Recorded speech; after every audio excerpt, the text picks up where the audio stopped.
This is the Barbados Today morning news for Thursday, October 24. Thank you for joining us. I am Mary-Claire Williams. 34-year-old Anderson Busby is a free man after being acquitted of manslaughter in the Supreme Court. A 12-member jury unanimously found him not guilty of unlawfully killing 16-year-old Devon Taylor, formerly of Gills Road, St. Michael, on October 13, 2012.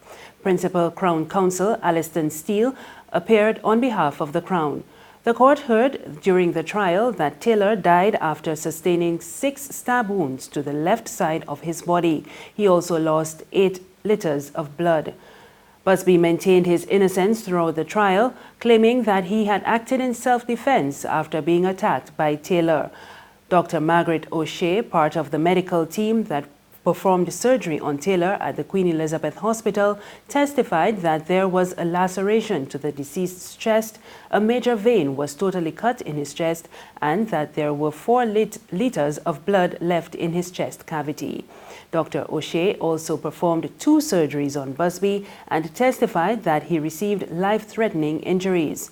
She said Busby had sustained injuries to his stomach, pancreas and kidney and had lost 3.5 liters of blood.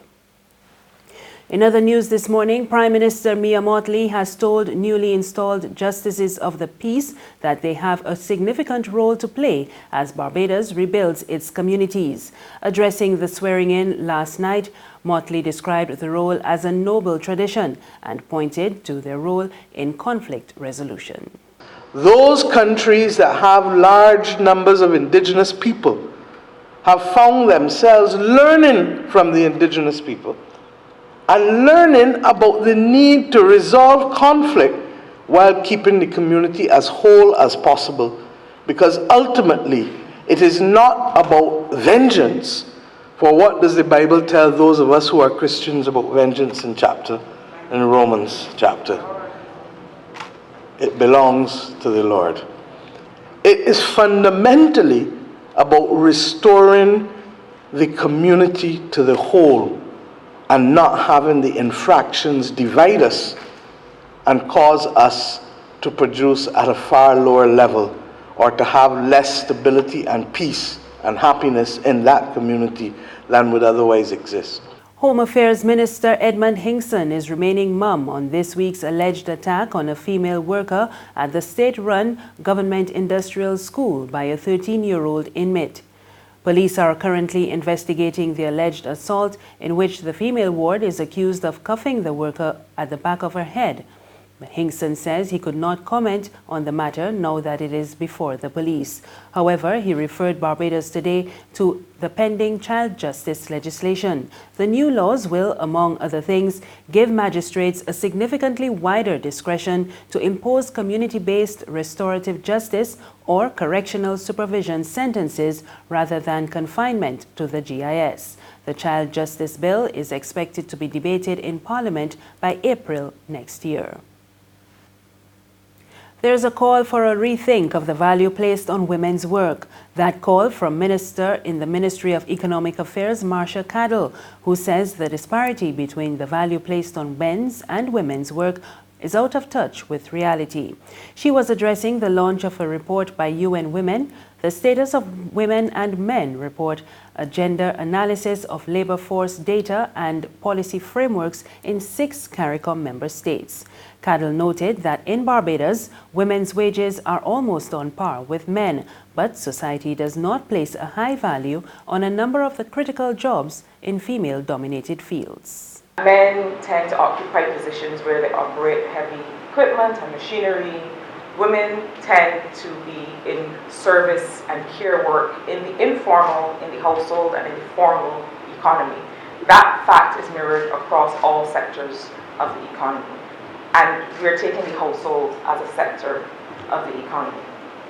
This is, in part, one of the reasons for the disparity in women's income, because we know that those professions somehow that where women tend to be focused somehow tend to attract lower levels of wages. The conversation on equal pay for equal work of equal value, those those last three words are important because it is about how we value the work that is done in our communities, in our economies. Care work has to be seen as more valuable. It has to be remunerated practically as if it is as valuable as it is. It is responsible for the reproduction of entire civilizations, of entire workforces. UN Resident Coordinator for Barbados and the OECS, Didier Trebek, is not convinced that the region is on track to achieving the 17 Sustainable Development Goals by 2030, and he is calling on young people to help drive the necessary change. Trebek was addressing an event at the UWI Cave Hill campus to mark UN Day, which is being observed today. We know that we are not on track. And that's our main message. We're not on track to achieve the Sustainable Development Goals as of today if you continue in the path we're engaged in. So the world requires bolder actions, and the world requires, and each country requires the actions of young people. There's regional and international news after this short break. It's Festive Friday at the Bridgetown Night Market at Pelican Craft Center. Kick off the weekend this Friday from 4 p.m. to midnight with loads of food, drinks, and entertainment. Get ready for Crop Over with the Rhythm Roots Street Parade. Party like it's Kadooman Day on the street around Pelican Village with costume reveler, music, and more. It's Festive Friday. It's Festive Friday at the Bridgetown Night Market at Pelican Village Center from 4 p.m. to midnight. Admission free.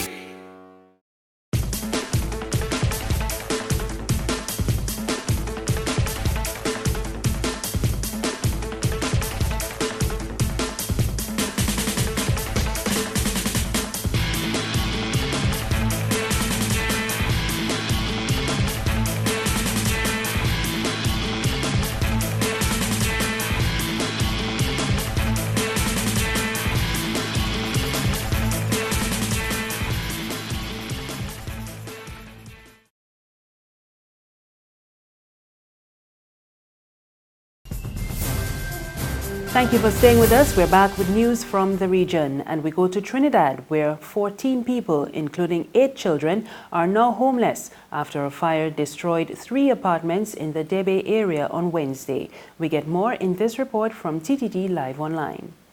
Residents of an apartment complex located at Gandhi Village in Debe heard an explosion. Shortly after, they encountered the flames.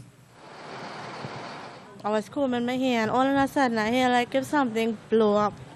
But when I watch out, I saw like if the apartment roof was on fire. I wasn't sure if it was our apartment or what. I smelled something burning. When I opened my room, I saw like my mattress was on fire. A distraught Miss Sambu Charan said the flames spread quickly and there was nothing she could have saved. On the international scene, Facebook Inc. CEO Mark Zuckerberg has conceded that the company's planned digital currency Libra was a risky project, but he sought to reassure skeptical U.S. lawmakers that it could lower the cost of electronic payments and open up the global financial system to more people. Zuckerberg also fended off questions on election interference, free speech, hate groups, and fake news from members of the U.S. House of Representatives Financial Services Committee. Representative Maxine Waters quizzed Zuckerberg on Facebook's steps to combat misinformation and voter suppression ahead of the November 2020 U.S. presidential election. She also suggested that policymakers should consider breaking up Facebook. And that's news this morning, but for the very latest, visit our website www.barbadostoday.bb. You can also subscribe to our e-paper, email updates, and like us on Facebook, and sign up for our breaking news alerts via WhatsApp. We're also on Izumi Media in bus terminals and Screenplay at supermarkets and gas stations near you. You can also hear us on Mix 96.9 FM and Capital Media HD 99.3 FM. I am Marie Claire Williams. Good morning.